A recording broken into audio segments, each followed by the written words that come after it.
Oke, selamat siang Pak Iskandar SH. Apa kabar Bang? Selamat siang. Assalamualaikum warahmatullahi wabarakatuh. Kabar baik. Rekan-rekan semua baik ya, media ya. Baik ya, siap. Bang, sedikit Bang, sesuai dengan aku itu persidangan Abang sebagai praktisi hukum dan memandang hukum soal Ahmad Doni kemarin dituntut 9 tahun, denda 500 juta, beda dengan 5 terdakwa yang di bawah 7 tahun. Nah, Abang melihatnya gimana Bang? Oke, terima kasih ya. Saya sebagai praktisi hukum ini juga yang mengikuti kasus berjalannya sidang Ahmad Doni ya, seorang artis yang mana telah dilakukan penuntutan 9 tahun dan kemudian diajukan pledoi oleh kuasa hukumnya ya. Nah, saya melihat ada beberapa kejanggalan dalam sidang tersebut, yang mana Ahmad Doni meminta agar dihadirkan CCTV. Hingga sampai saat ini tidak ada dihadirkan ya. Kemudian dituntut 9 tahun ya, itu tuntutan jaksa kan nanti akan dipertimbangkan ya, akan dinilai oleh majelis hakim. Kan hakim, nanti putusannya adalah hakim. Nah, kalau pledoi yang mengatakan bahwa dia bukan bandar besar dan demi Allah dia tidak pengedar, dan kemudian dia hanya pemakai ya. Nah, itu seharusnya kan kalau pemakai dari dulu kan harus direnovasi, direhab ya, rehabilitas. Tapi bukan dipenjarakan. Kita tahu undang-undang narkotika, ketika dia adalah pemakai itu adalah korban. Nah, korban ini menurut daripada undang-undang yang sudah diatur, itu rehab yang dilakukan oleh pemerintah. Ya kan ada rehab. Untuk apa gunanya rehab? Ketika orang sudah menjadi korban atau pemakai. Ya mungkin katakanlah dulu dia pernah melakukan tindakan yang sama, pelanggaran pidana yang sama. Tetapi tidak bisa diserta-mertakan sama perkara dia yang dulu dengan yang sekarang. Nah, jelas makanya kecurigaan saya kenapa CCTV yang telah diminta tidak dihadirkan. Karena ini kan undang-undang narkotika. Undang-undang narkotika itu salah satu elektronik itu adalah menjadi alat bukti yang sah. Jadi jangan ada rekayasa dalam perkara ini, ya kan? Terlepaslah itu nanti rekayasa yang dilakukan oleh jaksa penuntut umum atau penyidik ya dalam hal menangani perkara ini, nanti hakimlah yang akan memutuskan. Kemudian pledoi ini nanti juga akan dipertimbangkan oleh hakim. Nah, setelah pledoi ini biasanya kan ada replik dari jaksa, kemudian nanti duplik dari kuasa hukum terdakwa. Nah, kita lihat aja nanti seperti apa endingnya atau putusannya atau replik dan duplik yang dilakukan para pihak dalam bersidang. Begitu barangkali. Bang, melihat dari sisi Abang sebagai praktisi hukum dalam kata tuntutan 9 tahun dan dari 500 kita fokus ke Ahmad Doni. Melihat itu gimana? Ya itu saya pikir tuntutan yang mengada-ngada ya. Tuntutan yang mengada-ngada. Kenapa? Jelaskan kemarin di dalam fakta persidangan, para saksi dan segala macam, tidak ada mengatakan bahwa Ahmad Doni memiliki barang yang sangat banyak yang dituduhkan itu, ya kan? Di mana letaknya? Kok bisa ada tuntutan 9 tahun? Dasarnya apa? Tapi biasalah, tuntutan kadang-kadang sampai 20 tahun, 9 tahun, kalau hakim membebaskan ya tetap bebas, ya kan? Tuntutan itu kan haknya jaksa. Nah, pledoi nanti haknya daripada terdakwa dan kuasa hukumnya. Jadi tuntutan-tuntutan itu bisa-bisa saja, karena mungkin sifatnya mereka dendam, ya kan? Kemudian tendensius kepada terdakwa, boleh saja. Tapi kan penegakan hukum ini nggak boleh dengan dendam. Penegakan hukum ini benar-benar ditegakkan sesuai dengan aturan hukum yang ada.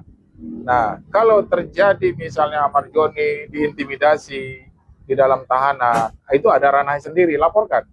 Kalau polisi misalnya melakukan intimidasi, tekanan, bahkan ada penganiayaan, laporkan. Ada peluangnya untuk melaporkan. Kalau polisi ya tentu ke Propam. Nah, kalau jaksa tentu ada namanya pengawasan kejaksaan, ya kan? Aswas kalau di Kejati, ya kan? Kalau di Kejaksaan Agung juga Jamwas, ya kan? Silakan aja sepanjang ada bukti-bukti dan kemudian ada bukti-bukti seperti penganiayaan, pemukulan dan penganiayaan kan ada nanti divisum. Nah, kemudian ada rekayasa kasus, rekayasa administrasi juga nanti bisa dilaporkan ke bagian pengawasan. Barangkali itu saya pikir proses hukumnya. Dalam proses pengadilan yang kita anggap sangat bagus dari sisi hakimnya sendiri. Jadi tuntutan JPU dengan 9 tahun ini kan menjadi sorotan di salah satu wilayah itu di Karo kalau nggak salah. Ya. Kejaksaan Karo ya di Sumatera Utara, betul. Dan akhirnya dipanggil oleh Komisi 3 untuk menjatuhkan orang hukuman. Abang melihat dari sosok JPU menuntut 9 tahun, ada indikasi lain nggak sih, Pak?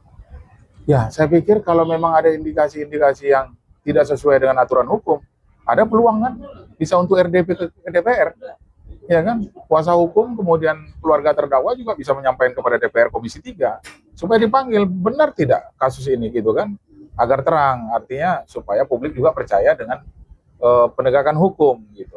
Jadi jangan kita mentersangkakan orang kemudian seolah-olah dia ini bersalah padahal tidak bersalah. Ini nggak boleh, kan banyak ini sekarang ini lagi beredar di mana-mana, mulai dari dulu kasusnya Peggy di Cirebon, ya kan, ketika peradilan akhirnya bebas.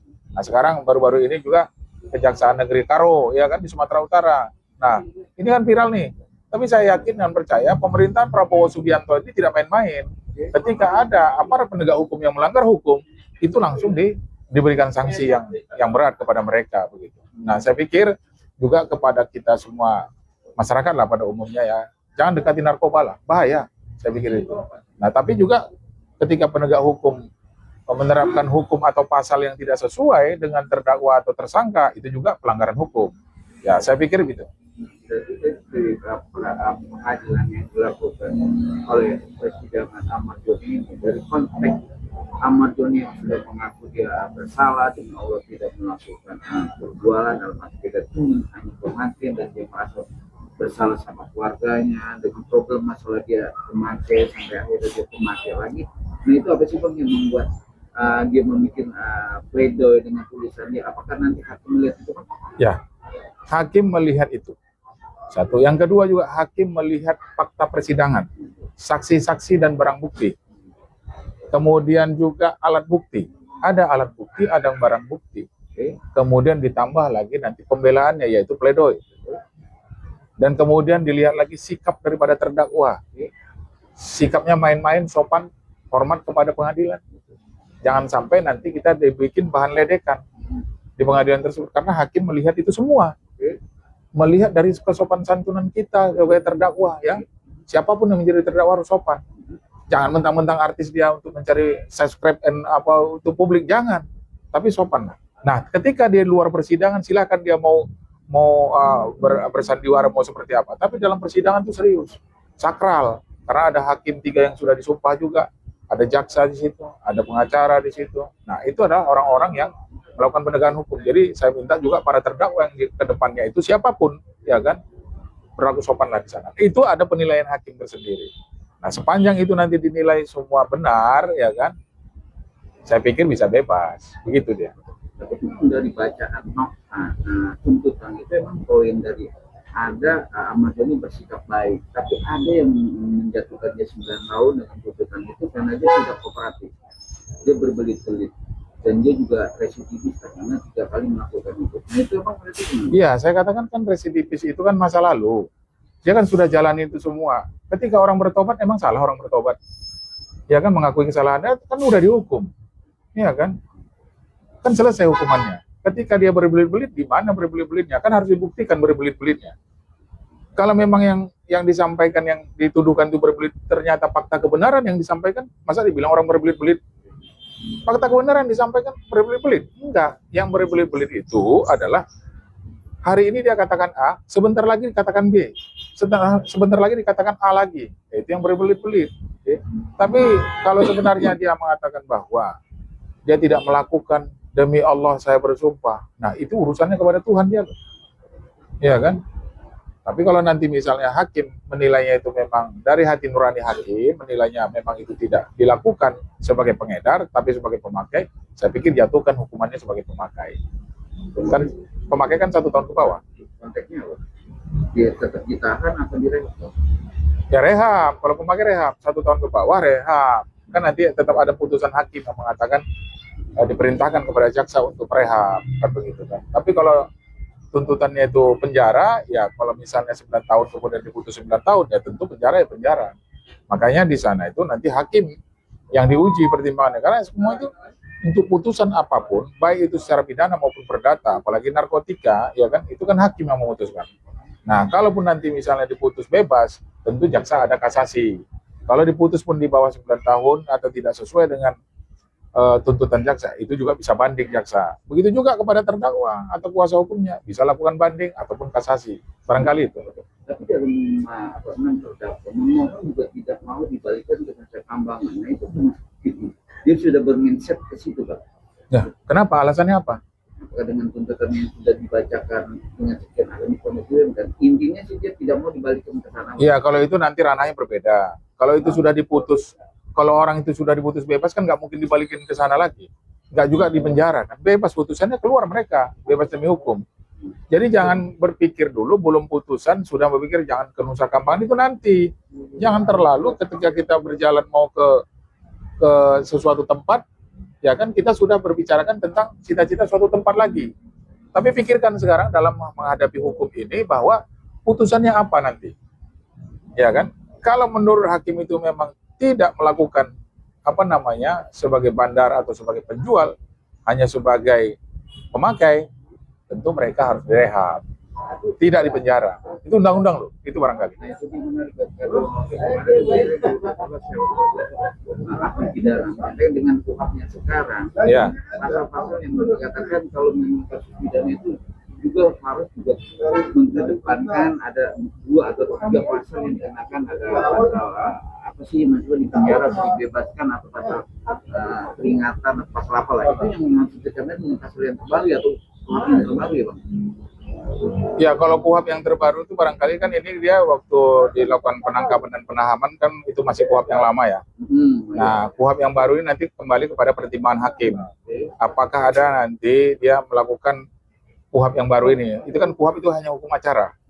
Hukum acaranya. Jadi seperti apa, apakah ada pemaafan, itu nanti pertimbangannya hakim semua. Jadi kalau persidangan-persidangan ini semua itu adalah tergantung daripada putusan hakim. Terus hakim yang kemarin dalam perkara di PN Jakarta Barat, Bang, dia dituntut oleh JPU itu 12 tahun. Oke. Tapi putusannya cuma 3 tahun dan banding kena 4 tahun. Oke. Ini tuntutannya 9 tahun. Abang melihatnya gimana? Ya, makanya saya katakan tadi 9 tahun itu kan tuntutan jaksa. Palu ada di tangan jaksa atau tangan hakim? Palu di tangan hakim. Kalau hakim memutuskannya itu 1 tahun, kalau memutuskannya dia 3 tahun atau memutuskan dia bebas, itu kembali kepada hakim. Hakim tidak bisa diintervensi sepanjang hakim itu punya akhlak mulia dan betul-betul mempunyai hati nurani sesuai dengan ketuhanan yang Maha Esa. Karena bertanggung jawabnya hakim itu ke Tuhan, ya kan? Walaupun ada pengawas di Mahkamah Agung, tapi lebih condong itu Tuhan lah yang mengawasi dia begitu. Tapi memang dia juga berspekulasi kemarin akan lanjutnya persidangan, dia juga minta diawasi kalau terjadi salah satu atau indikasi oknum meminta sesuatu dengan arti di persidangan Ahmad Joni itu, dengan ungkapan itu apa seorang hakim kemarin menyatakan bahwa kalau ada indikasi oknum meminta sejumlah uang tapi bukan dia karena dan langsung dilaporkan sendiri atau dilaporkan. Iya, ya memang harusnya begitu. Kalau ketika ada oknum, ada pelanggaran oknum berupa pemerasan, asal kesalahan administrasi, itu ranahnya laporan tersendiri. Siapapun, tadi kan saya katakan bahwa kalau kepolisian itu melakukan pelanggaran, tentu ada ranahnya pengawasan di kepolisian, ada inspektorat, ya kan, ada Irwasda, ada Propam, kemudian kalau di kejaksaan juga tentu ada jaksa pengawas. Kalau hakim juga kan ada hakim pengawas, juga ada komisi yudisial. Jadi ranahnya ke sana, barangkali itu. Ini dari benang merah rangkuman nanti keputusan hakim punya nurani dan punya integritas yang terbaik ya dalam proses. Ya harus sesuai dengan undang-undang dan lurus. Kemudian juga hakim kelebihan hakim itu ada ultra petita ya. Pemikiran hakim tanpa melihat undang-undang. Ya, kalau hakim itu di dalam undang-undang tidak, tapi hati nurani dan pemikirannya bahwa ini bersalah atau ini tidak bersalah, dia maka bisa putuskan sendiri tanpa mengikuti undang-undang yang ada.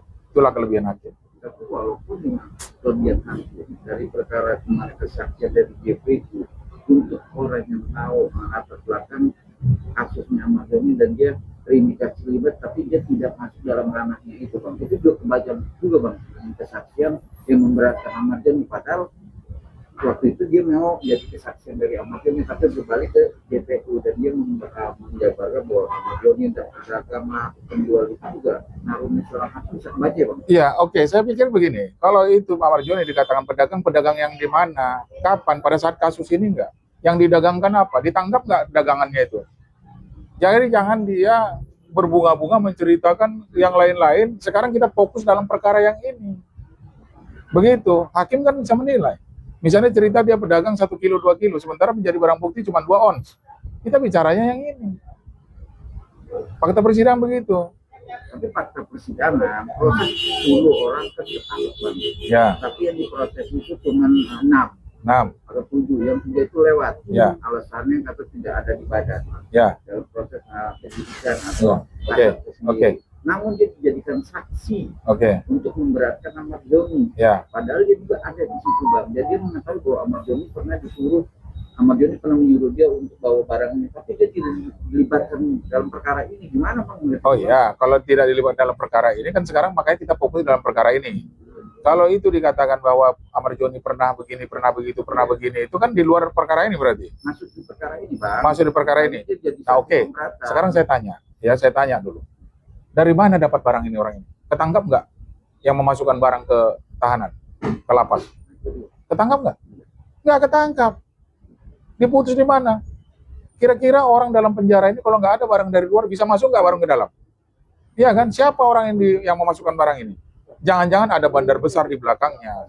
Itu yang harus diungkap. Iya kan?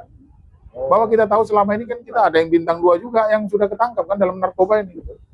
Ada yang pangkatnya AKBP. Dan kita sama-sama melihat sidangnya. Nah, saya pikir yang menjadi bandar ini tidaklah harus oknum kepolisian. Tapi bisa jadi oknum-oknum yang lain yang punya kekuatan. Iya kan? Sehingga untuk mengorbankan seorang Ahmad Joni misalnya ini ya, dalam tanda kutip ya, mengorbankan Ahmad Joni karena ini adalah seorang artis supaya viral. Dan kemudian ini yang bandar sebenarnya tidak ketahuan. Pengalihan isu bisa saja begitu. Nah, hati-hati dengan politik-politik hukum atau politik-politik kejahatan itu banyak. Misalnya salah satu contoh ini akan menggerakkan sebuah kejahatan. Dia akan bom daerah sini, tapi supaya selamat. Jadi perhatian orang ke sini. Saya pikir begitu.